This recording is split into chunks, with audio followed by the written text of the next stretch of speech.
Welcome friends, हम लोग फिर यहाँ पर एक नए लेक्चर के लिए इकट्ठा हुए हैं।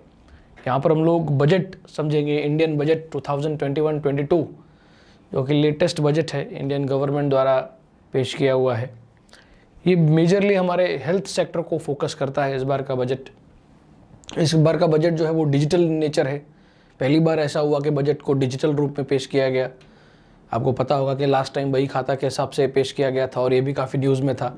उसी तरह से एक paperless budget first time India में ये पेश किया गया है, जो कि खुद गवर्नमेंट डिजिटल इंडिया को जब प्रमोट करती है तो शायद उसी के अनुरूप में खुद गवर्नमेंट भी डिजिटल होना चाहती है। और ऐसा है कि पेपरलेस गवर्नमेंट, पेपरलेस बजट, इस चीज़ के नारे पे इस बार गवर्नमेंट चल रही है। और यहाँ का जो बजट था इस बार हेल्थ सेक्टर पे कुछ ज़्यादा ही फोकस था। तो मैं इसको यहाँ पे शुरू करता हूँ। टोटल बजट के 6 पिलर हैं। एक एक पिलर को हम लोग समझते चले जाएंगे कि वो 6 पिलर्स क्या हैं, उन 6 पिलर्स में क्या प्रोविजंस हैं। देखिए, एक अलर्ट यहाँ पे देना चाहूँगा मैं आप लोगों को। यहाँ पर इस बजट के अंदर मैंने बहुत छोटी छोटी बातों को भी कवर किया है, काफ़ी डिटेल्ड में गया हूँ और इसमें से काफ़ी कुछ इंपॉर्टेंट है और काफ़ी कुछ अनइम्पॉर्टेंट है।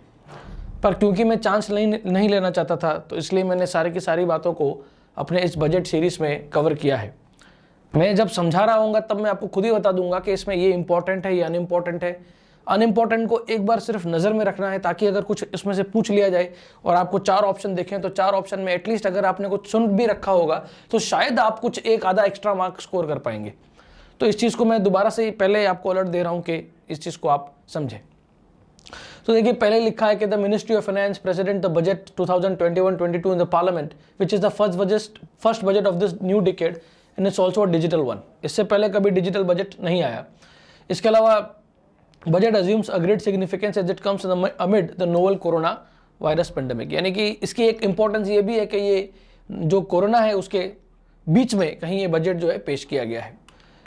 तो इसमें से सिर्फ एक ही बात आपको उठानी है कि ये डिजिटल वन है, इसके अलावा और कुछ इंपॉर्टेंट नहीं है स्लाइड में। अगला, ये 6 के 6 पिलर्स इंपॉर्टेंट हैं। क्यों इंपॉर्टेंट है? क्योंकि मैं क्वेश्चन जो एक्सपेक्ट करके चल रहा हूँ इस बार आपकी परीक्षा में कि वो ये क्वेश्चन नहीं पूछेंगे कि बताइए कि इन 6 कितने पिलर्स थे, है ना। मुझे ऐसा लगता है कि वो ये पूछेंगे आपसे कि बताइए कि इन 6 में से कौन सा पिलर नहीं है। तो मुझे ऐसा लगता है पर्सनली कि वो लोग इस प्रकार का कुछ क्वेश्चन आपसे पूछ सकते हैं। तो पहला है हेल्थ एंड वेलबींग, मतलब स्वास्थ्य, बहुत इंपॉर्टेंट है। दूसरा है inclusive development for aspirational India, इसको गुजराती में कहते हैं समावेशी विकास के ऊपर जो ध्यान दिया गया है। इनोवेशन, नवीनीकरण एंड रिसर्च एंड डेवलपमेंट। इसके अलावा physical and financial capital and infrastructure, मार्गागत सुविधाएं, उस पर फोकस किया गया है। रीइन्विगरेटिंग ह्यूमन कैपिटल, मानव संसाधन, उस पर ध्यान दिया गया है। Minimum government and maximum governance, न्यूनतम सरकार और महत्तम शासन, इस पे ध्यान दिया गया है। तो बेसिकली हम लोग देख रहे हैं कि 6 पिलर्स हैं। इन 6 के 6 नाम आपको रट्टा मारने पड़ेंगे कि हाँ ये 6 नाम है, तो यहाँ पर आपको ध्यान देना है। कुछ और बेसिक बातें मैं अगर आपको बता दूं बजट में से, तो ये आपको पता होना चाहिए कि ये आर्टिकल 112 के नीचे आता है कॉन्स्टिट्यूशन के। इसके अलावा आर्टिकल 112 कुछ इंपॉर्टेंट बातें करता है। हालांकि मैं ऑलरेडी मेरे बजट वाले चैप्टर में इसको समझा कर आया हूं, पर फिर से मैं यहाँ पर एक ब्रीफ उसको जो है रिपीट करना चाहूँगा कि हमारे देश में बजट को पेश करने की जवाबदारी जो है वो प्रेसिडेंट ऑफ इंडिया की है। तो ये आपको याद रखना है। भले ही ये फाइनेंस मिनिस्टर द्वारा पेश किया जाता है, पर अगर आप आर्टिकल 112 पढ़ेंगे तो उसकी भाषा कुछ इस प्रकार की है कि ये प्रेसिडेंट की जवाबदारी होगी कि वो देखे कि हर साल एक बजट जो है वो पेश होना चाहिए, या फिर उसके द्वारा किसी व्यक्ति को नियुक्त किया जा सकता है जो प्रेसिडेंट की जगह पे बजट पेश करे। तो बेसिकली आर्टिकल 112 जो है वो प्रेसिडेंट को इस चीज़ की जवाबदारी देता है। यहाँ पर एक और इम्पॉर्टेंट चीज़ है कि पार्लियामेंट पे बजट पेश होना है। ये बहुत इंपॉर्टेंट शब्द है। देखिए, एक्चुअली बजट भी मनी बिल का ही पार्ट है। एक बहुत इंपॉर्टेंट चीज़ आपको याद रखनी है, ये पॉलिटी वाले सर आपको पढ़ाएंगे कि बजट और कुछ नहीं, मनी बिल जैसा ही होता है। पर मनी बिल जो होता है वो हमेशा लोकसभा में ही पेश किया जाता है, पर बजट यहाँ पर एक मनी बिल का अपवाद है जिसको पार्लियामेंट में पेश करना है। तो अगर कभी आप यहाँ पे कंफ्यूज हो जाएं और अगर ऐसा क्वेश्चन पूछा जाए कि मनी बिल जो है वो लोकसभा में पेश होता है और बजट जो है वो पार्लियामेंट को पेश होता है, तो बिल्कुल ये बात सही होगी कि बजट पार्लियामेंट को ही एक साथ पेश किया जाता है और यहाँ पर पास करने की ज़्यादा जवाबदारी लोकसभा की होती है। राज्यसभा में तो सिर्फ 14 दिन के लिए ही जाता है, उसके पास कोई बड़ी भूमिका नहीं है। पर फिर भी आपको ये पता होना चाहिए कि यहाँ पर पार्लियामेंट शब्द का उपयोग किया गया है कि प्रेसिडेंट पार्लियामेंट को एक बजट पेश करेगा। और एक कंपल्जन एक और रखा गया है कि बजट को कंपलसरी रेवेन्यू और कैपिटल भाग में बांटना पड़ता है। मतलब कि महसूल और मूड़ी, इन दो भाग को बजट में इनको भागले करना, इनको दो भाग में बांटना, ये एक कंपलसरी प्रोविजन है आर्टिकल 112 का। तो ये 3 बातें आपको बजट से पता होनी चाहिए। मैं इस बजट को शुरू करूं उससे पहले मैंने आपको बेसिक बैकग्राउंड समझा दिया। शुरू करते हैं। अब पहला जो पिलर है, यहाँ से मैं अपनी बात को शुरू करूँगा, हेल्थ एंड वेलबींग। यहाँ पर स्वास्थ्य को बहुत ज़्यादा महत्व दिया गया है, खास करके कोरोना के समय में। आगे चल के एक और डेटा आएगा, पर फिर भी मैं अभी से इस बात को बता दूं कि इसको इतना महत्व दिया गया है कि पिछले बजट की तुलना में इस बार 82% ज़्यादा खर्चा किया जा रहा है हेल्थ पे। मतलब अगर पिछली बार 100 रुपये खर्चा किया गया था हेल्थ सेक्टर पे, तो इस बार 182 रुपीज़ खर्चा किया जा रहा है हेल्थ सेक्टर पे। और ये सब जितने भी सेक्टर्स हैं, उन सेक्टर्स में सबसे अधिक बढ़ोतरी इस सेक्टर में देखी गई है। तो जैसे जीपीएससी एक वाक्य बना के प्रश्न पूछता है, तो अगर वो आपसे ये वाक्य दे दे कि इस बार में सबसे अधिक जो बढ़ोतरी है वो स्वास्थ्य क्षेत्र में देखी गई है, तो वो वाक्य बिल्कुल ठीक होगा, क्योंकि 82% जितना बढ़ावा और किसी सेक्टर में देखा नहीं गया। इसके अलावा इसमें एक इंपॉर्टेंट आंकड़ा है, ये इसको आपको रट्टा मारना पड़ेगा कि 35,000 करोड़ कोविड वैक्सीन के लिए दिए गए हैं। तो ये एक बहुत ही इंपॉर्टेंट फिगर हो जाएगा यहाँ पे।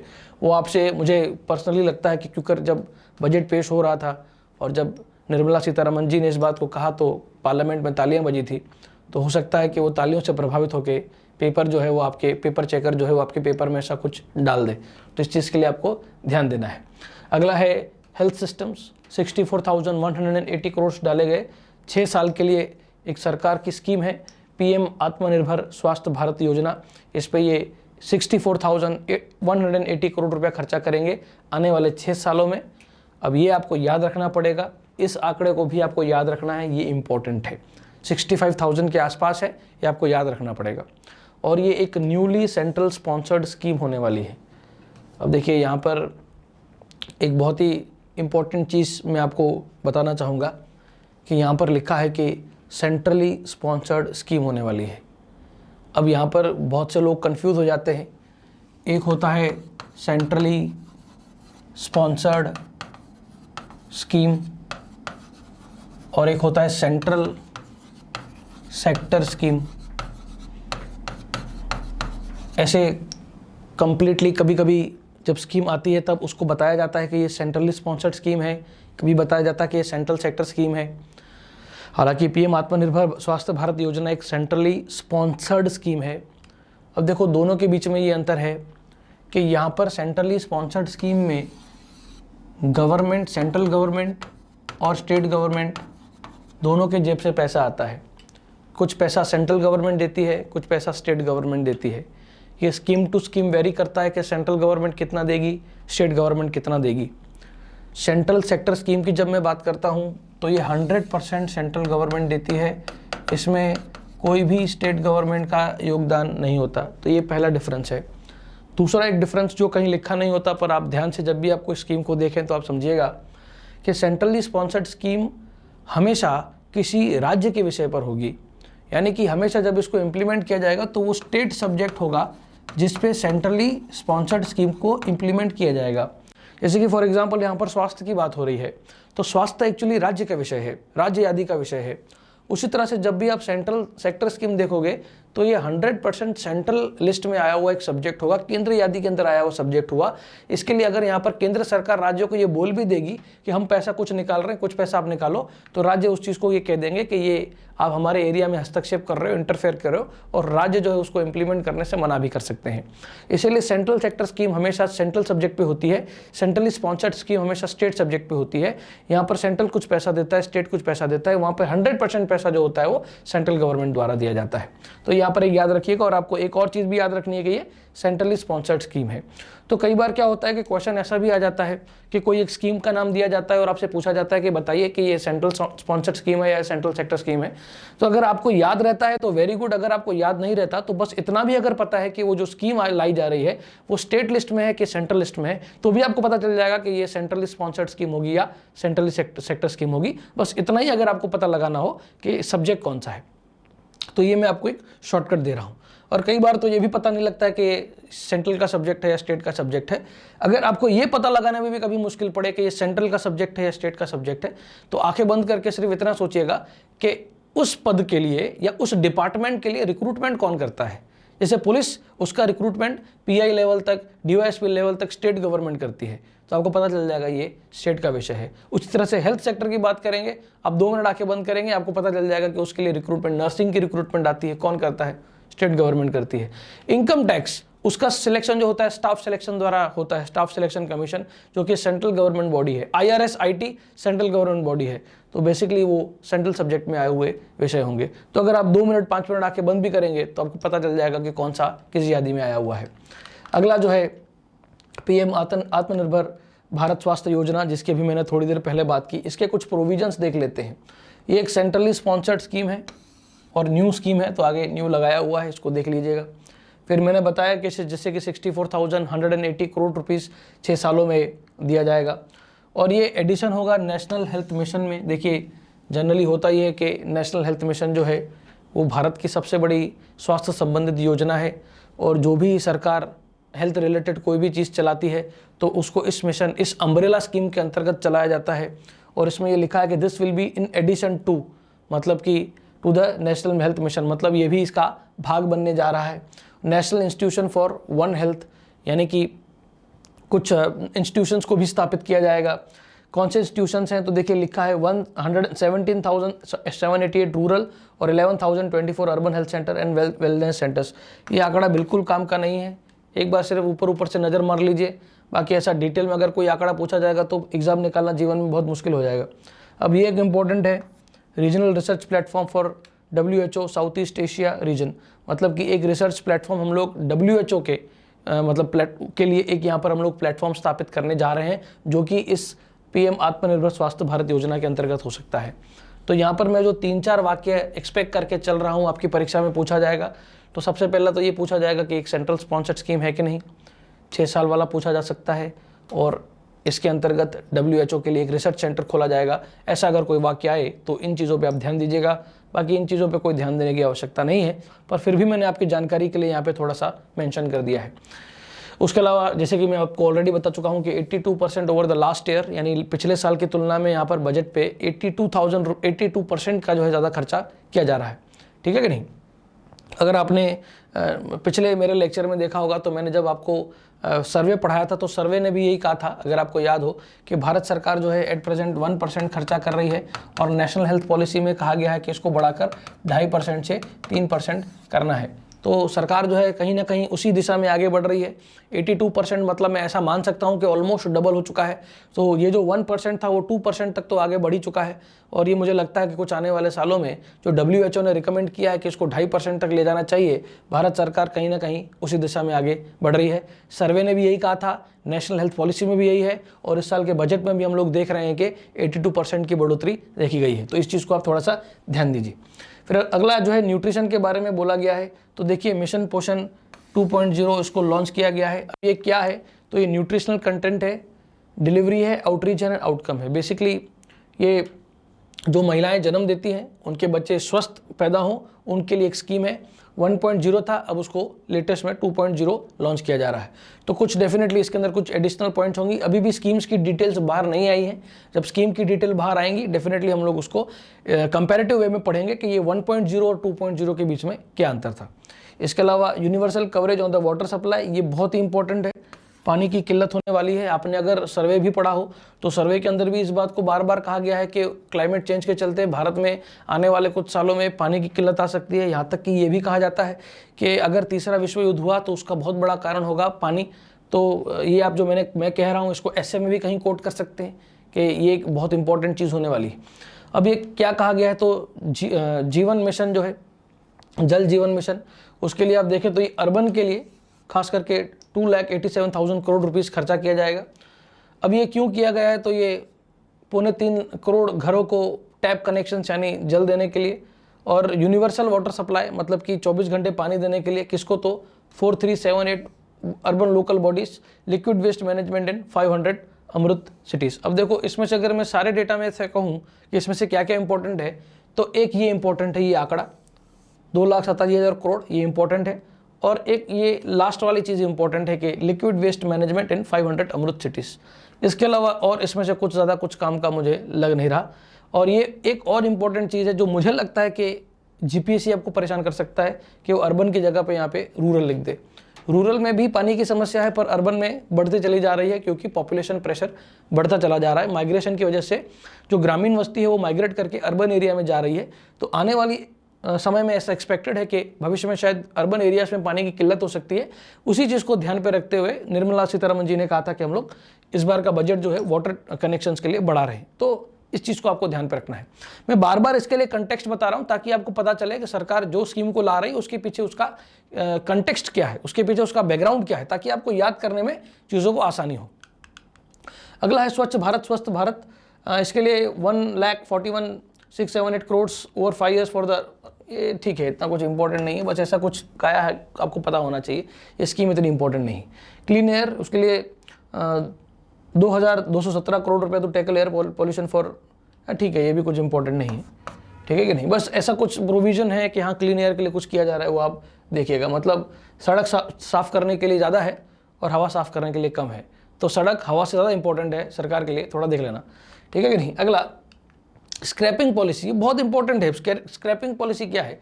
देखिए, हमारे देश में एक प्रॉब्लम ये है कि जब हम लोग एक बार गाड़ी चलाना शुरू करते हैं तो गाड़ी चलाने के बाद वो 20-20 साल 25-25 साल गाड़ियाँ चलती है, फिर हम लोग उसको विंटेज गाड़ियाँ कहते हैं। हालांकि वो बेवकूफ़ी है। उसका रीज़न है कि जितनी गाड़ी पुरानी होगी उतना वो प्रदूषण ज़्यादा करेगी, उतनी उसकी एवरेज कम होगी, यानी हर हिसाब से वो एनवायरनमेंट को नुकसान पहुंचा रही है। स्क्रैपिंग पॉलिसी एक बहुत लंबे समय से भारत सरकार में ड्यू थी, कि भारत सरकार काफ़ी लंबे समय से प्रयास कर रही थी कि हम लोग एक स्क्रैपिंग पॉलिसी लेकर आएँ। स्क्रैपिंग पॉलिसी का सिंपल अर्थ में ये मतलब होता है कि जब गाड़ी का जीवन पूरा हो जाए तब गाड़ी को स्क्रैप कर देना चाहिए, भंगार कर देना चाहिए, और भंगार करके हम लोगों को इसको जो रॉ मटेरियल इसका जिसका पुनः यूज़ हो सकता है, रिसाइकल हो सकता है, उसको रिसाइकल के लिए दे देना चाहिए, उसको स्क्रैपिंग पॉलिसी कहा जाता है। तो यहाँ पर लिखा है कि वॉलंटरी व्हीकल स्क्रैपिंग, यानी देखो अभी भी वॉलंटरी रखा गया है, अगर आप समझ रहे हैं। तो ये वॉलंटरी शब्द बहुत इंपॉर्टेंट है, क्योंकि वो सिर्फ वॉलंटरी की जगह कंपल्सन कर देगा, और यहाँ पर हम लोग गुगली हो जाएंगे कि हमको लग रहा था कि सरकार कंपल्सरी कर रही है, पर सरकार कंपल्सरी नहीं कर रही। सरकार आपको वॉलंटरी करने की कह रही है। Voluntary vehicle scrapping policy to phase out old and unfit vehicles, और ये इसका फिटनेस टेस्ट होगा जो ऑटोमेटेड इन फिटनेस सेंटर्स में होगा, यानी ऑटोमेटिक फिटनेस सेंटर्स बनाए जाएंगे जो बताएंगे कि आपकी गाड़ी स्वस्थ है कि नहीं। आप अगर पर्सनल कार यूज़ कर रहे हैं तो उसकी उम्र 20 साल है, हालांकि इंटरनेशनल स्टैंडर्ड में 20 साल भी काफ़ी ज़्यादा है, ठीक है कि नहीं। और अगर आप कमर्शियल व्हीकल, मतलब बेसिकली अगर आप अशोक लीलैंड वगैरह के ट्रक्स वगैरह चलाते हैं, या अगर आपको ट्रैक्टर है या आपको बस चलाते हैं, तो उस केस में उसकी उम्र 15 साल है। जाहिर सी बात है, इसका लॉजिक भी ये है, अगर आपको याद करने के लिए चाहिए तो पर्सनल कार कम यूज़ में ली जाती है, कमर्शियल व्हीकल ज़्यादा चलते हैं सड़कों पे, ट्रक्स वगैरह आप ट्रांसपोर्टेशन के लिए रेगुलर यूज़ करते हैं, इसके लिए उसकी उम्र रेगुलर गाड़ी से 5 साल कम रखी गई है। लॉजिक को समझते जाइएगा कि जो सरकार कर रही है उसका रीज़न क्या है। अगला जो है सेकंड पिलर जो है बजट का, वो ये है कि physical and financial capital and infrastructure, ये उसका सेकंड, मतलब मार्कागत सुविधाओं पर उन्होंने सेकंड नंबर फोकस किया है। तो यहाँ पर 2 प्रकार के इंफ्रास्ट्रक्चर पे फोकस किया है, एक फिजिकल और एक फाइनेंशियल। फिजिकल इंफ्रास्ट्रक्चर मतलब यही ब्रिज, रोड, रेलवे, पोर्ट्स, इसको हम लोग फिजिकल इंफ्रास्ट्रक्चर कहते हैं। फाइनेंशियल इंफ्रास्ट्रक्चर मतलब कि आप कोई ऐसा इंफ्रास्ट्रक्चर खड़ा करें जो बैंकिंग से संबंधित हो, एनबीएफसी से संबंधित हो, यानी बेसिकली पैसों के लेन देन के लिए जो मार्केटगत सुविधाएं दी जाती हैं उसको फाइनेंशियल इंफ्रास्ट्रक्चर कहा जाता है। अब देखते हैं कि प्रोडक्शन लिंक्ड इंसेंटिव स्कीम ये लॉन्च किया गया, ये क्या है। तो ये जॉब्स क्रिएट करने के लिए किया गया है। 1.97 lakh crore has been announced over the 5 years starting this financial year for the production linked incentive scheme to create manufacturing global champion for Atmanirbhar Bharat. अब देखिए, यहाँ पर बहुत ही इंपॉर्टेंट शब्द इस्तेमाल किया गया है, मैन्युफैक्चरिंग ग्लोबल चैंपियंस। बेसिकली ये क्या है, क्योंकि कहीं ना कहीं वर्ल्ड ओवर पोस्ट कोरोना जो चाइना है, दुनिया जो है वो चाइना को अभी एक नकारात्मक दृष्टि से देखती है। चाइना को इस दृष्टि से देखा जाता है कि वो एक ऐसा कंट्री है जो कि सिर्फ एक्सपोर्ट करता है, इंपोर्ट करना वो ज़्यादा अलाउ नहीं करता। तो इसके लिए छवि खराब होने के कारण, खास करके कोरोना के बाद, इंडिया उसका एक फ़ायदा उठाना चाहता है। इंडिया चाहता है कि वहाँ पे जो हम लोगों को स्पेस मिल रही है, जो चाइना स्पेस छोड़ रहा है, उसकी जगह पे इंडिया उसको कवर कर सके। इसी देश से आप देखोगे तो लगभग 2 लाख करोड़ रुपया सरकार आने वाले 5 साल में इसके ऊपर खर्च करने वाली है। मतलब एक पूरा का पूरा मैन्युफैक्चरिंग इंफ्रास्ट्रक्चर भारत में खड़ा करने का प्रयास किया जा रहा है कि प्रोडक्शन लिंक्ड इंसेंटिव स्कीम, मतलब कि जो प्रोडक्शन ज़्यादा करेगा उसको ज़्यादा इंसेंटिव्स दिए जाएंगे। वो टैक्स के माध्यम में भी हो सकते हैं, वो लोन के माध्यम में भी हो सकते हैं, वो सब्सिडी के माध्यम में भी हो सकते हैं, वो किसी भी तरीके से हो सकते हैं। बेसिकली वो ये करने का प्रयास कर रहा है कि 1.97 लाख करोड़ आने वाले 5 साल पे भारत सरकार मैन्युफैक्चरिंग यूनिट्स पे खर्चा करेगी, ताकि हम लोग ग्लोबल चैंपियन हो सकें। और ये आत्मनिर्भर भारत के नीचे हम लोग करने वाले हैं। तो अगर आपको पता हो कि जो चाइना है, उससे पहले ही हालांकि करंट अफेयर में एक बात है कि अब चाइना को भी पता है कि कहीं ना कहीं भारत और जो अन्य देश हैं भारत जैसे, Bangladesh, south east Asian economy, जिसको टाइगर इकोनॉमी भी कहा जाता है, वो भी कहीं ना कहीं इस चीज़ से अलर्ट हैं कि चाइना की जगह ये सारे देश ले लेंगे। तो आपको पता होगा कि चाइना ने, मेरे पिछले वाले लेक्चर में मैंने बताया था कि चाइना ने कसम खाई है कि अब मैं अमेरिका से $200 बिलियन का सामान इंपोर्ट करेगा। मतलब कि चाइना ने $200 बिलियन का सामान अमेरिका से इंपोर्ट करने के लिए कसम खाई है। क्योंकि हुआ ये था कि जो चाइना है वो सिर्फ एक्सपोर्ट करता चला जा रहा था अमेरिका में, अमेरिका को इंपोर्ट करने दे नहीं रहा था, जिसकी वजह से दोनों कंट्रीज़ के बीच में ट्रेड वॉर शुरू हो गया था। दोनों एक दूसरे के ऊपर इतने सारे प्रतिबंध लगा रहे थे कि न इंपोर्ट हो पाए न एक्सपोर्ट हो पाए। और फिर चाइना ने $200 बिलियन का ट्रेड करेगा, मतलब $200 बिलियन का सामान अमेरिका से खरीदेगा, ऐसी कसम डोनाल्ड ट्रंप को दी। और फिर इंडिया ने भी इसकी जगह लेने के लिए स्कीम लॉन्च की। तो इस चीज़ को आप पूरा का पूरा एक कंटेक्स्ट में देखिएगा, एक पूरा का पूरा एक दृश्य, उसका एक सिर्फ एक स्लोस में मत देखें कि सिर्फ ये हो रहा है, ये भी देखेंगे इसके पीछे ये करने का कारण क्या है। अगला जो है कुछ और इस स्कीम के बारे में बताऊं तो to create and nurture manufacturing global champions for an Atmanirbhar Bharat. Basically make in India को थोड़ा सा नाम बदलकर आत्मनिर्भर भारत नाम दिया गया है। मेरे इस बजट के एंड में मैं आत्मनिर्भर भारत के बारे में काफ़ी कुछ डिस्कस करूंगा। एट प्रेजेंट आप इतना ही समझेंगे हमारे सेल्फ सफिशिएंसी के लिए, आत्मनिर्भरता के लिए आत्मनिर्भर भारत, जैसे कि हम लोग ज़्यादा करके इंपोर्ट वगैरह न करें। इसके अलावा to help manufacturing global companies become integral part of global supply chains possess core competence in cutting edge technology. Basically ये बोल बच्चन है। यहाँ पर आपको सिर्फ इतना ध्यान रखना है कि ये मैन्युफैक्चरिंग ग्लोबल चैंपियंस के बारे में बात कर रहे हैं। अगला है टेक्सटाइल को भी काफ़ी ज़्यादा इंपॉर्टेंट दिया गया है इस बार, क्योंकि टेक्सटाइल में हम लोग ग्लोबल चैंपियन हैं। हमारा सिर्फ एक ही कॉम्पिटिटर है ग्लोबल लेवल पे। अगर मैं बताऊं तो इंडिया जो है वो सबसे सस्ते और सबसे क्वालिटी वाली अगर कोई चीज़ टेक्सटाइल सेक्टर में बनाता है तो बनता है यान। यान में हम लोग काफ़ी आगे हैं और वर्ल्ड ओवर हमारा नाम है यान के प्रोडक्शन में। यान मतलब कच्चा कपड़ा बेसिक में। और हमारा सिर्फ एक ही कॉम्पिटिटर है वियतनाम, और एक ही ऐसा कंट्री है जिससे हम लोग थोड़ा बहुत बच के चलते हैं। बाकी दूर दूर तक हमारा कोई कॉम्पिटिटर इतनी बड़ी मात्रा में उपलब्ध नहीं है। अगला है मेगा इन्वेस्टमेंट टेक्सटाइल पार्क्स मित्र स्कीम जो है वो लॉन्च की गई है PLI के एडिशन में। मतलब PLI तो है ही, उसके साथ साथ हम लोग ये टेक्सटाइल के लिए भी एक मित्र स्कीम को लॉन्च कर रहे हैं। मतलब कि आप जो टेक्सटाइल में हैं तो आपको 2 स्कीम का लाभ मिल सकता है, एक प्रोडक्शन लिंक्ड इंसेंटिव स्कीम और एक मित्र भी, यानी 2 है। और 7 textile parks to be established over 3 years. Textile park basically कुछ नहीं होता, एक SEZ का प्रकार होता है जहाँ पर आप लोगों को काफ़ी सस्ता टैक्स, काफ़ी लेबर लॉस में काफ़ी छूट छाट मिलती है। उसके अलावा आप दिल से वहाँ पे प्रदूषण कर सकते हो, आपको कोई एनवायरनमेंट वाला पूछने वाला नहीं आता। मतलब बेसिकली एक फॉरेन टेरिटरी मान ली जाती है और काफ़ी कुछ आपको टेक्सटाइल इंडस्ट्री को बूस्ट देने के लिए काफ़ी कुछ जो है सरकार आपको लाभ देती है।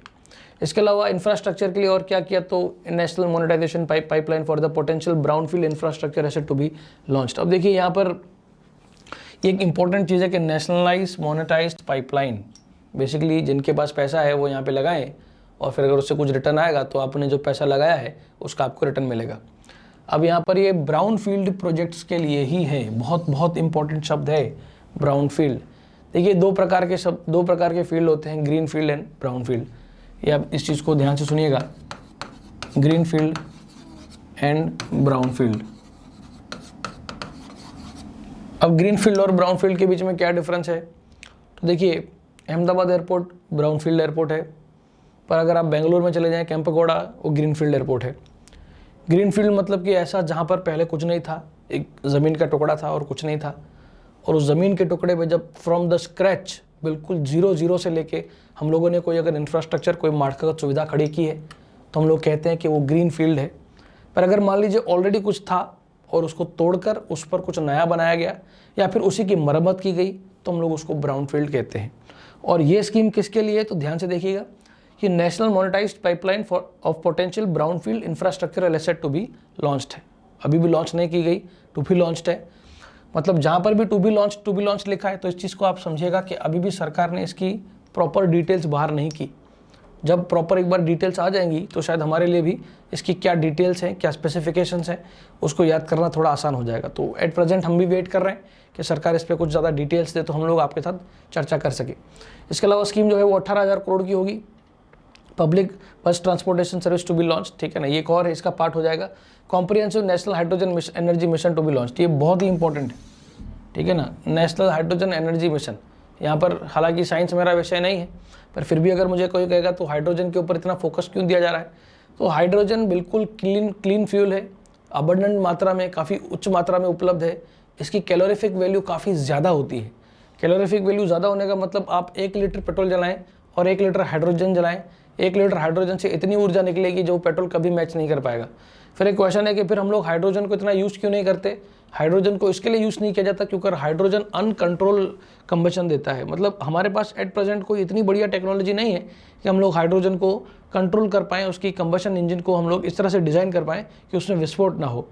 तो ये एक इंपॉर्टेंट रीज़न है। और हाइड्रोजन को जलाने से पानी निकलता है, क्योंकि ऑक्सीजन और हाइड्रोजन मिलने पे H2O बनाते हैं। तो एक इंपॉर्टेंट चीज़ है, मतलब इसमें प्रदूषण नहीं है, कैलोरीफिक वैल्यू काफ़ी ज़्यादा है, उपलब्ध काफ़ी ज़्यादा है, पर बेसिकली इसको हम लोग अभी तक उस टेक्नोलॉजिकल रूप में नहीं बना पाए कि हम लोग इसका सदुपयोग कर पाएँ। पर बेसिकली अब भारत सरकार ने नेशनल हाइड्रोजन एनर्जी मिशन में इस चीज़ को लॉन्च करने का सोचा है। अगला है इंफ्रा, और 7 नए एयरपोर्ट्स जो हैं उसको लॉन्च करने की बात चल रही है। उसके लिए 2,000 करोड़ सरकार खर्चा करेगी। मतलब एट प्रेजेंट हमारे पास, अगर आपको पता हो तो कई सारे बुक्स लिखते हैं कि 13 मेजर एयरपोर्ट्स हैं और 200 जितने माइनर एयरपोर्ट्स हैं। पर आने वाले कुछ बुक्स के अंदर आप देखेंगे कि ऐसा लिखा जाएगा कि हमारे पास 20 मेजर एयरपोर्ट्स हैं और उसके साथ हमारे पास 193 माइनर एयरपोर्ट्स हैं। तो एट प्रेजेंट आपको ये आंकड़ा शायद भविष्य में कहीं नज़दीक में कवर करने का एक अपडेट करने का एक मौका मिल सकता है। तो 2,000 करोड़ रुपया इस पर खर्चा किया जाएगा। और ये PPP मोड, मतलब कि प्राइवेट पब्लिक पार्टनरशिप, यानी कि कुछ पैसा सरकार लगाएगी और कुछ पैसा प्राइवेट लोग लगाएंगे। मतलब एक चीज़ तो आपको याद रख देनी है कि कभी भी अगर कोई ऐसा वाक्य आ जाए कि ये स्कीम PPP मॉडल में है तो 99% चांस है कि वो वाक्य सही हो, क्योंकि अगर प्रेजेंट गवर्नमेंट जो है वो कहीं ना कहीं प्राइवेट पे ज़्यादा फोकस कर रही है, चीज़ों के प्राइवेटाइजेशन पे ज़्यादा फोकस कर रही है। तो ये बहुत हाई चांस है कि अगर कोई क्वेश्चन ऐसा पूछा जाए कि ये PPP मोड पे है तो वो वाक्य आपका सही हो। अगला है scheme for the promoting flagging of merchant ships in India to be launched. Merchant navy को भी हम लोग देख रहे हैं, ये फैक्ट इतना इंपॉर्टेंट नहीं है। इसके अलावा ship recycling capacities of around 4.5 million, नहीं, ये भी इतना इंपॉर्टेंट नहीं है। अगला है railway infrastructure, very very important. 1,10,000 crore रुपए के आसपास रेलवे, जिसमें से 1,07,000 करोड़ रुपया कैपिटल एक्सपेंडिचर होगा। बहुत बहुत इंपॉर्टेंट है कैपिटल एक्सपेंडिचर। देखिए, कैपिटल एक्सपेंडिचर और रेवेन्यू एक्सपेंडिचर 2 प्रकार के एक्सपेंडिचर होते हैं। कैपिटल एक्सपेंडिचर बेसिकली एसेट बनाता है, या तो आपके ऊपर लायबिलिटी क्रिएट करता है। कैपिटल शब्द का मतलब ही ये होता है, और ये खर्चे लॉन्ग टर्म होते हैं। आज अगर आपने ट्रेन खरीद ली तो एक्चुअली ये कैपिटल एसेट है, कैपिटल एक्सपेंडिचर है, क्योंकि एक बार ट्रेन खरीदी, अब ये आपको 10 साल 15 साल तक आपको कमा के देगी, तो बेसिकली वो कैपिटल एक्सपेंडिचर है। अब यही अगर आपने रेल के अंदर ईंधन डलवाया, ड्राइवर को सैलरी दी, गुड्स कार्ड को सैलरी दी, तो आप एक्चुअली जो खर्चा कर रहे हो वो रेवेन्यू खर्चा कर रहे हो। और किसी भी अर्थव्यवस्था में कैपिटल एक्सपेंडिचर अगर ज़्यादा हो तो वो एक सकारात्मक बात मानी जाती है। और बेसिकली खुद रेलवे इंफ्रास्ट्रक्चर में ये कहा जा रहा है कि 1,10,000 करोड़ रुपया टोटल खर्चा होगा, जिसमें से 1,07,000 कैपिटल होगा। अब देखिए, यहाँ पर अगर कोई ट्रिकी पेपर बनाने वाला होगा तो वो ये आंकड़े नहीं डालेगा। आंकड़े तो मैंने आपकी जानकारी के लिए डाले हैं। वो सिर्फ ऐसा वाक्य देगा कि दिस टाइम्स बजट्स, ये इस साल का जो बजट है वो काफ़ी बड़ी मात्रा में रेलवे में खर्चा करने वाला है, पर उसमें रेवेन्यू खर्चा कुछ ज़्यादा होने वाला है। तो एक्चुअली ये वाक्य गलत है, क्योंकि यहाँ पर कैपिटल एक्सपेंडिचर ज़्यादा होने वाला है। तो ये आपको याद रखना है कि कैपिटल डोमिनेंट होगा एज़ कम्पेयर टू रेवेन्यू। इसके अलावा जो रेलवे है वो मोनेटाइज करेगा डेडिकेटेड फ्रेट कॉरिडोर को, एसेट्स को for operation and maintenance programme. मतलब कि डेडिकेटेड जो कॉरिडोर्स हैं वहाँ से जो पैसे आएंगे वो ऑपरेशन एंड मेंटेनेंस के लिए भी खर्च किया जाएगा। अब देखो, ये डेडिकेटेड कॉरिडोर क्या होता है, तो ये आपको शायद पता होगा या नहीं, मुझे पता नहीं, सुन लीजिए एक बार। तो आपने Delhi Mumbai dedicated freight corridor वगैरह के बारे में सुना होगा। हमारे देश में एक प्रॉब्लम है, ऐसे तो कई सारे हैं, उनमें से एक ये है कि हमारे देश में रेलवे में पैसेंजर ट्रेन और गुड्स ट्रेन एक ही ट्रैक पर चलती है। उसकी वजह से होता ये कि गुड्स की ट्रेन की जो स्पीड है वो स्लो हो जाती है। अगर मैं वर्ल्ड ओवर एवरेज निकालूं तो चाइना में जो गुड्स ट्रेन होती है, जो सामान लेके चलती है, उसकी एवरेज गति 100 किलोमीटर की प्रति घंटे की रफ्तार से होती है। भारत में ये लगभग 40 किलोमीटर प्रति आवर के घंटे से है। तो अगर आप समझ रहे हो कि हम लोग उनसे इतना कम गति से चलते हैं, उसका बहुत बड़ा रीज़न ये है कि जो प्रोटोकॉल है रेलवे का वो ये कहता है कि जब भी अगर कोई पैसेंजर ट्रेन आ रही है तो गुड्स ट्रेन को पहले साइड ट्रैक पे खड़ा होना है और पहले जो प्राथमिकता दी जाएगी वो पैसेंजर ट्रेन को दी जाएगी कि पहले पैसेंजर ट्रेन निकले और गुड्स ट्रेन साइड में खड़ी रहे। मतलब कि हमारे देश में पैसेंजर ट्रेन और मालगाड़ियाँ एक ही ट्रैक पर चलती है। और जब हम लोग डेडिकेटेड फ्रेट कॉरिडोर की बात करते हैं, मतलब कि एक ऐसी पटरी बिछाई जा रही है जहाँ पे पैसेंजर ट्रेन नहीं चलेगी, सिर्फ और सिर्फ आपको मालगाड़ियाँ दिखेंगी, उसको हम लोग डेडिकेटेड फ्रेट कॉरिडोर कहते हैं। इससे उस जो मालगाड़ी का जो ट्रैक है उसके आसपास पूरी इंडस्ट्री बिछाई जाती है ताकि, और वो इंडस्ट्री एक ही सेक्टर में हो, ऐसा प्रयास किया जाता है ताकि ये एक दूसरे को माल बहुत जल्दी पहुँचा सके और जैसे व्यापार जो हो उसमें बढ़ोतरी देखी जाए। तो ये यही कहने की कोशिश कर रहा है कि railways to monetise dedicated freight corridors asset for operation and maintenance, मतलब उसके लिए किया जाएगा। हालांकि ये भी कुछ इंपॉर्टेंट फैक्ट नहीं है, पर यहाँ पे डेडिकेटेड फ्रेट कॉरिडोर किसको बोलते हैं वो मुझे समझाना था। उसके अलावा 100% electrification for the rail broad gauge. आपको पता होगा कि 3 प्रकार के गेज होते हैं, metre gauge, narrow gauge and broad gauge. Broad gauge जो है उसमें हम लोग 2023 तक, दिसंबर 2023 तक, मतलब आने वाले लगभग 3 सालों में हम लोग 100% इलेक्ट्रिफिकेशन कर देंगे।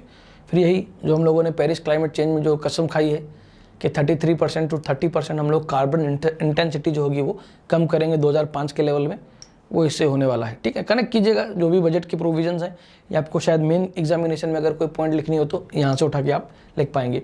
National rail plan for India 2030 तक to create future ready railway system. यहाँ पे सिर्फ इतना ही जानना है कि फ्यूचर रेडी रेलवे कब तक हम लोग बनाने का सोच रहे हैं, तो 2030 तक।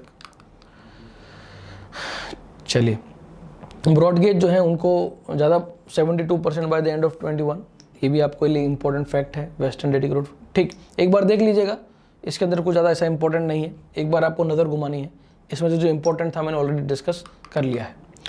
इसके अलावा रोड्स एंड हाईवे इंफ्रास्ट्रक्चर की जब हम बात करें तो 1,18,000 करोड़ रुपया खर्चा किया जाएगा। अब देखो यहाँ पर कंपेयर ये करना है, रेलवे में कम खर्चा किया जा रहा है और रोड्स में ज़्यादा खर्चा किया जा रहा है, तो एक कंपेरेटिव एनालिसिस है। आपके एग्ज़ाम में एक सेंटेंस ये होगा कि इस बार सरकार ने रेल पे रोड से ज़्यादा ध्यान दिया है, और आपको लगेगा कि दिया ही होगा, सीधी सी बात है, जब प्रदूषण कम करने की बात चल रही है तो रेलवे पे ज़्यादा ध्यान देना चाहिए और रोड पे कम ध्यान देना चाहिए। पर एक्चुअली ये गूगली है, यहाँ पर वो एक वाक्य गलत दे के आपको फंसा देगा और आपको लॉजिकली भी लगेगा कि ये चीज़ बिल्कुल ठीक है कि इस बार रेल पे ज़्यादा खर्चा किया जाना चाहिए, रोड पे कम। यहाँ पर इस चीज़ को उल्टी तरह से देखना है। इसके अलावा हाईएस्ट एवर आउटले, मतलब कि अब तक जितना भी रोड पे ध्यान दिया गया है उससे सबसे ज़्यादा अगर रोड पे कभी ध्यान दिया गया है तो वो इस बार वाले बजट में। ये आंकड़ा इतना इंपॉर्टेंट नहीं है। For ministry of road transport and highway, of which 1,08,000 crore रुपया कैपिटल के लिए है। बहुत इंपॉर्टेंट, वही पहले जैसा। भारतमाला परियोजना के लिए 5.35 लाख करोड़, हम लोग 13,000 किलोमीटर से ऊपर जो है वो रोड को वाइड जो है बढ़ाने वाले हैं, और एक बार देख लीजिएगा आंकड़े जो है। इसके अलावा 3,800 ऑलरेडी कंस्ट्रक्ट हो चुके हैं।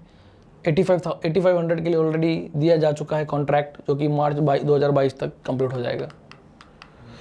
पावर इंफ्रास्ट्रक्चर की जब मैं बात करूं तो 139 gigawatts of installed capacity and 1.41 lakh circuit kilometre of transmission lines. ठीक है ना, ये कुछ ऐसे फैक्ट्स हैं जो आपको सिर्फ एक बार देख लेने हैं। एग्जाम पॉइंट ऑफ व्यू सिर्फ एक ही बात इंपॉर्टेंट है, वो है जो ये नीचे लिखी हुई है, जो कंज्यूमर्स हैं, जो उपभोक्ताएं हैं, कंज्यूमर यानी जो इलेक्ट्रिसिटी खरीदते हैं, उनको ऑप्शन दिया जाएगा आने वाले भविष्य में कि वो किस कंपनी से अपनी घर की बिजली खरीदना चाहते हैं। इससे पहले कंज्यूमर को कंपल्जन था कि उसको उसी से बिजली खरीदनी है जिसे सरकार कहे, पर यहाँ पर आप देख रहे हैं तो एक कंज्यूमर को ऑप्शन देने की बात भी कही गई है, जो कि एक सकारात्मक बात है। पेट्रोलियम एंड नेचुरल गैस की बात करें तो उज्ज्वला योजना को एक्सटेंड किया गया, 1 करोड़ ज़्यादा बेनिफिशरीज को कवर किया जाएगा। अभी तक 2 करोड़ किया गया है, 1 करोड़ और किया जाएगा, मतलब टोटल 3 करोड़ हो जाएंगे।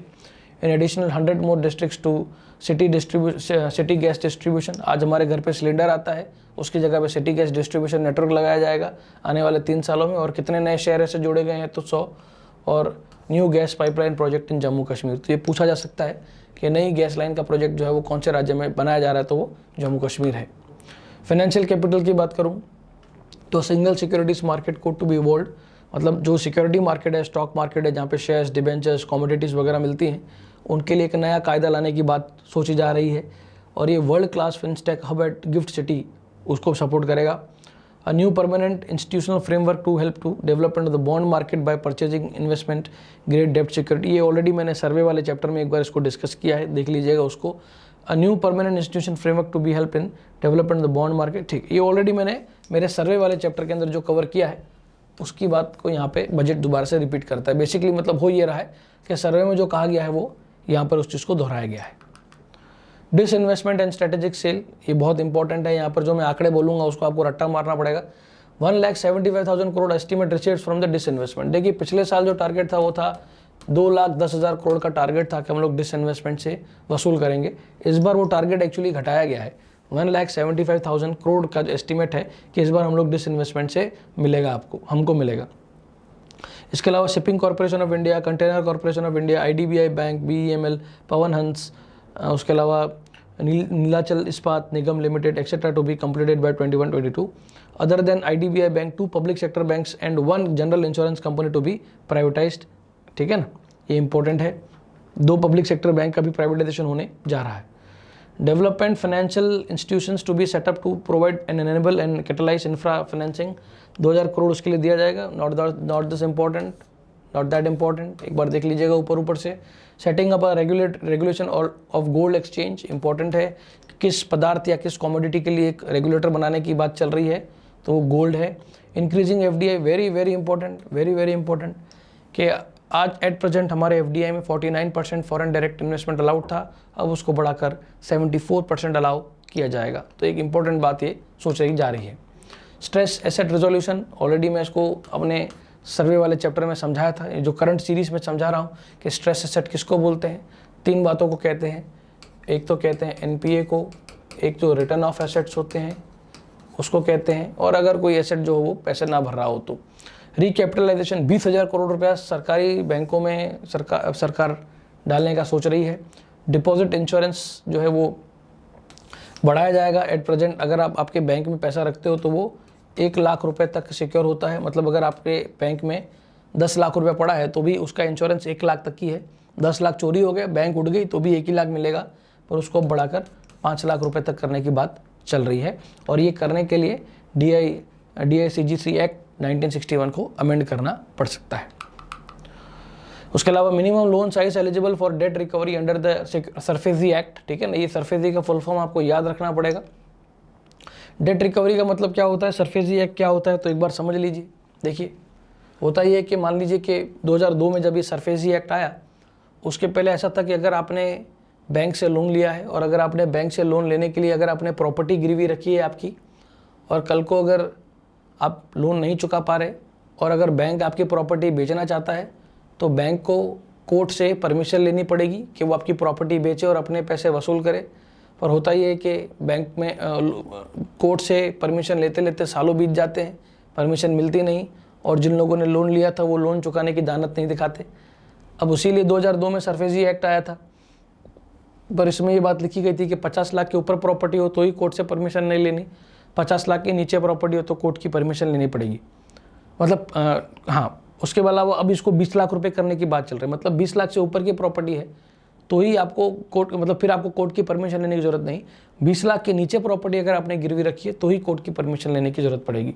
बेसिकली लिमिट को कम किया जा रहा है ताकि बहुत से लोग क्या करते हैं, 50-50 लाख वाली 4-5 प्रॉपर्टीज ले लेते हैं और सबको कोर्ट की परमिशन के बिना बेच नहीं सकती बैंक, और बेचारे बैंक वाले परेशान हो जाते हैं कि लोग पैसे लेके भाग जाते हैं। पर अगर जब 20 लाख किया जाएगा तो बैंकों के लिए रिकवरी काफ़ी आसान हो जाएगी। और जो NBFCs हैं जिनका 100 करोड़ से ऊपर है कैपिटल है, उनके लिए भी इस चीज़ को लागू किया जाएगा। Company matters to decriminalise limited liability partnership act 2008। अब ये क्या बोलने की कोशिश कर रहा है, ये एक्ट का नाम बहुत इंपॉर्टेंट है, लिमिटेड लायबिलिटी पार्टनरशिप एक्ट। पहले ये था कि अगर मान लीजिए कि आपने इस लिमिटेड लायबिलिटी पार्टनरशिप में आप एक्ट के नीचे कोई LLP कंपनी खोलते हैं और कल को उठकर आप कोई इसके बनाए गए नियमों को तोड़ते हैं तो डायरेक्टली आपको क्रिमिनल घोषित कर दिया जाता है, डायरेक्टली जेल हो जाती है। अब इसको डिक्रिमिनलाइज किया जा रहा है, मतलब कि अब ऐसा नहीं रहेगा। अगर आप एलएलपी के द्वारा कोई बनाए गए नियम को तोड़ते हैं तो आप क्रिमिनल नहीं हैं, आप पे सिविल दीवानी गुना दाखिल होगा, क्रिमिनल जो गुना होगा वो दाखिल नहीं होगा। तो मेरे इस वाले लेक्चर में मैं अपने इस पॉइंट को इतना ही रखता हूँ। अभी भी आगे वाले कुछ 4 पिलर्स को डिस्कस करना बाकी है। मैं एट प्रेजेंट अपने लेक्चर को यहाँ पे समाप्त करता हूँ। मेरे नेक्स्ट लेक्चर में मैं पिलर 3 एंड पिलर 4 को डिस्कस करूँगा। तब तक के लिए आपका दिन शुभ रहे। जय हिंद, जय भारत।